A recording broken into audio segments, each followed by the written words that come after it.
झुलसती दोपहर, तपती जमीन और उबलती हवा। कुछ ऐसा ही हाल था उत्तर प्रदेश के एक छोटे से गांव धूपगढ़ का। जुलाई का महीना था और सूरज आसमान से आग बरसा रहा था। बच्चे रोते और इंसान जैसे जिंदा लाश बन गए थे। बिजली भी दिन में 2 घंटे से ज्यादा नहीं आती थी। इस गांव में रहता था एक साधारण सा लड़का, मुन्ना। उम्र करीब 14 साल। वो अपने माँ के साथ रहता था क्योंकि उसके पिता 4 साल पहले बीमारी से गुजर चुके थे। मुन्ना बहुत मेहनती था, पर गरीबी ने उसके सपनों पर ताले जड़ दिए थे।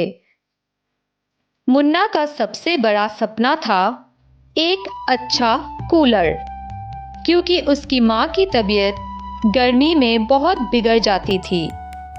उनकी झोपड़ी में एक पुराना पंखा था जो ज्यादा गर्मी में चलने का नाम ही नहीं लेता था। एक दिन की बात है, दोपहर के करीब 3 बजे का समय था। मुन्ना कुएं से पानी भरकर घर लौट रहा था। तपती धूप से उसका चेहरा लाल हो गया। तभी रास्ते में एक बूढ़ा आदमी मिला।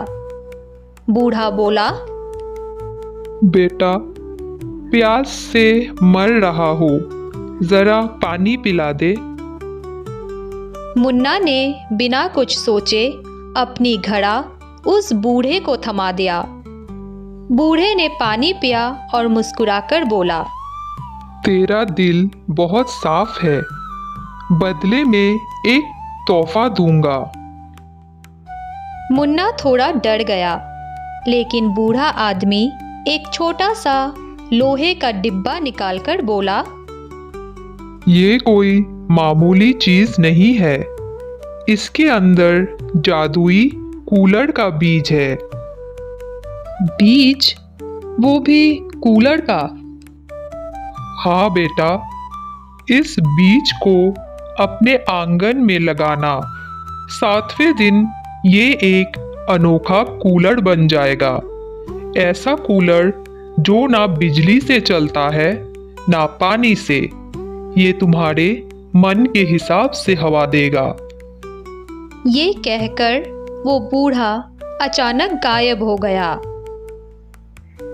मुन्ना को समझ नहीं आया कि जो कुछ भी हुआ वो सपना था या सच, लेकिन उसने उस बीज को संभालकर अपने झोपड़ी के पास जमीन में गाड़ दिया। रोज सुबह शाम उसे पानी देता। उसने अपने माँ को भी कुछ नहीं बताया। 7वें दिन सचमुच उस बीज की जगह एक चमचमाता कूलर उग आया। उसमें ना तो कोई वायर था ना ही मोटर, लेकिन जैसे ही मुन्ना पास गया, कूलर से ठंडी हवा निकलने लगी। अरे, ये तो असली कूलर है। वो उसे उठाकर झोपड़ी में लाया। जैसे ही उसने चालू कहा, वो कूलर अपने आप हवा देने लगा। माँ ने हैरानी से पूछा, बेटा, ये कूलर कहाँ से लाया? माँ, ये भगवान का तोहफा है। इस कूलर में कुछ अनोखी बातें थी। ये बिना बिजली के चलता था।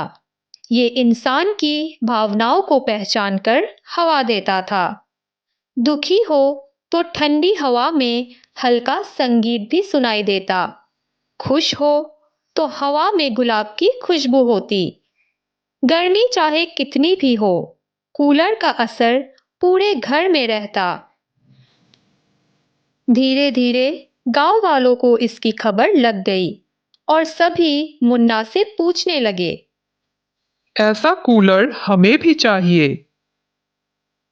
लेकिन मुन्ना को बूढ़े बाबा ने साफ कहा था, ये एक ही है और जो लोभ करेगा उससे ये गायब हो जाएगा।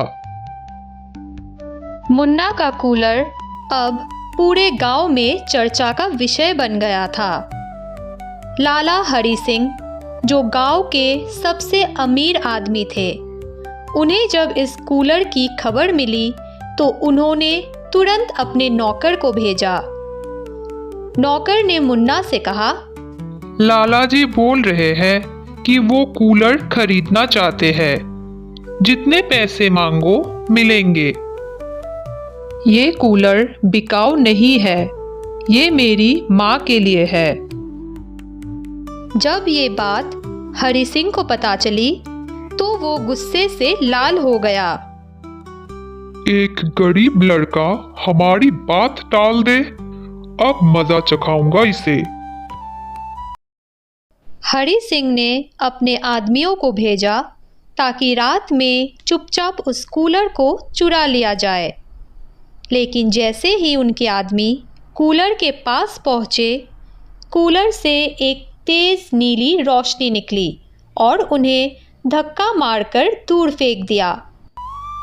सुबह मुन्ना उठा तो उसने देखा कि बाहर 2 आदमी बेहोश पड़े हैं और कूलर उसी जगह चमक रहा है। बेटा, ये तो कोई चमत्कारी चीज लगती है। मुन्ना ने सब समझ लिया। किसी ने इसे चुराने की कोशिश की थी। गांव में अब डर भी फैलने लगा। ये कूलर कोई साधारण कूलर नहीं है, इसमें भूत प्रेत का असर है। लेकिन मुन्ना जानता था कि ये कूलर एक रहस्य है, लेकिन किसी बुरी ताकत का नहीं। अगली रात जब मुन्ना सो रहा था, उसी बूढ़े बाबा का सपना आया। बेटा, ये कूलर परी लोक का वरदान है। इसका उपयोग सिर्फ अच्छाई के लिए होना चाहिए।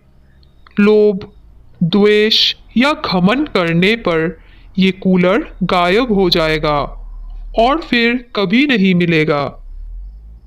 मैं इसकी रक्षा करूंगा बाबा। इसके बाद मुन्ना ने एक बड़ा फैसला किया।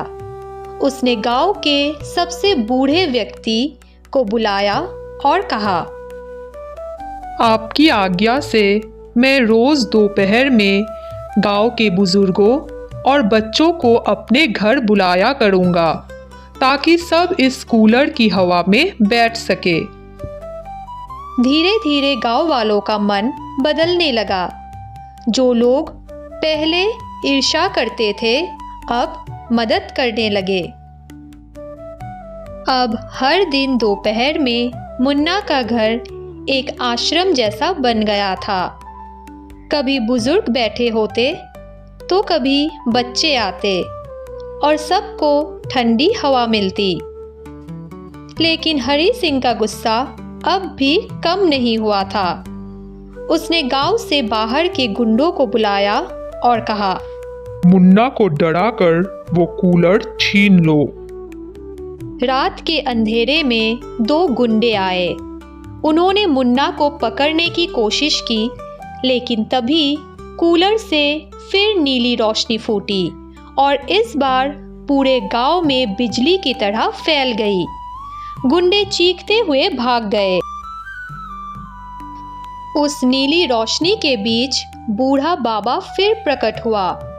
उन्होंने पूरे गांव के सामने कहा, ये बालक ना केवल ईमानदार है, बल्कि दूसरों का भला भी चाहता है।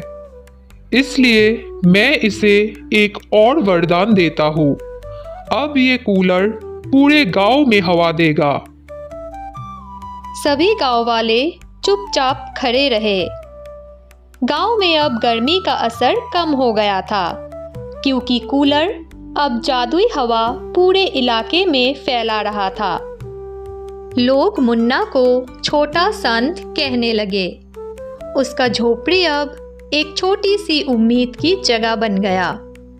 उसकी माँ की तबीयत भी ठीक हो गई और मुन्ना का सपना सच हो गया। बिना पैसे, बिना लोभ, सिर्फ एक अच्छे दिल से। मुन्ना के घर से अब हर दिन ठंडी हवा पूरे मोहल्ले में फैलती थी। ऐसा लगता था जैसे आसमान से कोई ठंडी छाया उतरी हो। लोग अब दिन की तपती धूप में भी चैन की सांस लेता। गांव की पंचायत ने एक बैठक बुलाई। वहां प्रधान जी ने घोषणा की, हम मुन्ना को गांव का रक्षक घोषित करते हैं और उसका घर अब शांति केंद्र कहलाएगा। मैं तो बस एक माध्यम हूँ। असली चमत्कार है अच्छे कर्म का और दूसरों की मदद का। उसी शाम हरि सिंह मुन्ना के घर आया। उसके चेहरे पर पछतावे की लकीरें थी। बेटा, माफ कर दे। मैं लालच में अंधा हो गया था। तेरा कूलर तो सिर्फ ठंडी हवा नहीं देता, ये तो मन को भी ठंडा करता है। आप बड़े हैं, माफी नहीं, आशीर्वाद दीजिए। हरि सिंह की आंखों में आंसू आ गए। उसने वही मुन्ना और उसकी मां के सामने वादा किया कि वो अब गांव में एक शीतल छाया भवन बनवाएगा, जहां सभी जरूरतमंदों को पानी, खाना और आराम मिलेगा। एक दिन मुन्ना जब सुबह उठकर बाहर गया तो उसने देखा कि आंगन में उस जादुई कूलर के पास एक छोटा पौधा उग आया था, चमकता हुआ नीले फूलों वाला।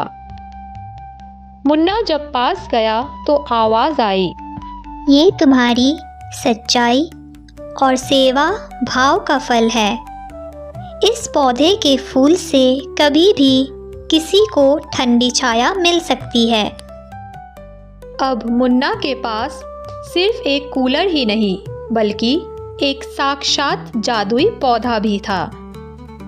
महीने भर बाद एक दिन गांव में एक टीम आई, टीवी चैनल वाले और एक वैज्ञानिक। उन्होंने मुन्ना के जादुई कूलर को देखा पर समझ नहीं पाए कि वो चलता कैसे है। जब उन्होंने छूने की कोशिश की तो कूलर हल्का होकर हवा में ऊपर उठ गया और फिर धीरे से नीचे आ गया। टीवी पर जब ये खबर मिली, धूपगढ़ का जादुई कूलर, विज्ञान भी हैरान। तो मुन्ना रातों रात मशहूर हो गया। एक रात फिर से मुन्ना को सपना आया। वो वही बूढ़ा बाबा, लेकिन इस बार उनके पीछे एक राजमहल दिखाई दे रहा था। बेटा मुन्ना, परी लोक की रानी बहुत प्रसन्न है। उन्होंने तुम्हें धरती दूत की उपाधि दी है। अब जब भी कोई सच्चे मन से दूसरों के लिए प्रार्थना करेगा, तुम्हारा जादुई कूलर वहां हवा पहुंचाएगा। गांव में अब कोई प्यासा नहीं रहता, कोई गर्मी से तड़पता नहीं। हर घर में एक छोटा नीला फूल है, उसी जादुई पौधे से मिला हुआ, और हर फूल ज़रूरत पड़ने पर ठंडी छाया देता है।